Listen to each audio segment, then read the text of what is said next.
Welcome to our Knows Your Wine video series. These videos aim to provide you, the wine waitering staff, with basic wine knowledge and service tips.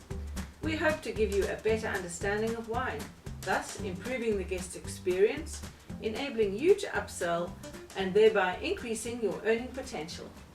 In our previous video, we talked about cultivars and grape varieties, and now we want to talk about categories of wine. Undoubtedly, on a wine list, you've probably seen, either if you were serving or if you're in the restaurant looking at the wine list to pick, you've seen that wine is often put into 4 categories. We have still wine, we have sparkling wine, we have dessert wine, and we have fortified wine. Now, a sparkling wine is typically a wine that you and I will toast with in a celebration, or have it every day and we don't tell anyone. In South Africa, we call it MCC, but you've probably known it as champagne, which people use that term across the world. Now, MCC in South Africa stands for Method Cap Classique. And this is a term that we use only in South Africa, though it is made in exactly the same style as champagne. But because champagne is a region in France where they make and they grow the grapes especially for champagne, we can't use that word. Now, MCC and champagne goes through a process different to still wine, where still wine goes through process of fermentation once. Champagne and MCC goes through it twice. So the second time round in the bottle, that's where you get the lovely bubbles that come up. Now, an MCC or a champagne takes a lot of hard work. It's a process that's very lengthy. So that's why you're going to find the prices to be a little bit higher.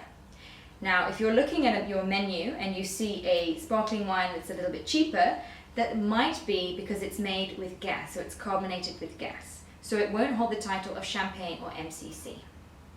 A dessert wine is usually a wine that you and I would have with a dessert, so after a meal, but really there's no rules. Typically, a dessert wine will appear in one of these lovely bottles, and you would usually serve it in a smaller glass because you don't need a lot of it because it's very sweet. In the wine industry, we have 2 types of dessert wine. We have a special late harvest and a noble late harvest. The difference is the picking time, or the harvesting time. So a special late harvest will not be as sweet as a noble late harvest, and this is a noble late harvest. So you can tell by the deep colour. Fortified wines, again like the dessert wines, are ones that you would typically have after a meal, unless you're my grandmother and you'll have it before, during and after the meal. And they come in bottles similar to this shape. Now, a word of advice, just like we can't call this champagne because it's not made in Champagne, we can't call this a port. Even though it's made in exactly the same style, it's not from Portugal. So in South Africa, you will distinguish it by its name, Cape Tawny or Cape Ruby. Now, other fortified wines, fortified meaning that it's got a lot more sugar and a lot more alcohol, are also sherries. And again, just like the dessert wines, you would tend to serve them in a smaller glass. So what did we share in this video? Wines are categorized in the following way. We have still wine, sparkling wine, which is also called champagne or Method Cap Classique in South Africa, or MCC for short, or carbonated wine. We have dessert wines, and we have fortified wines.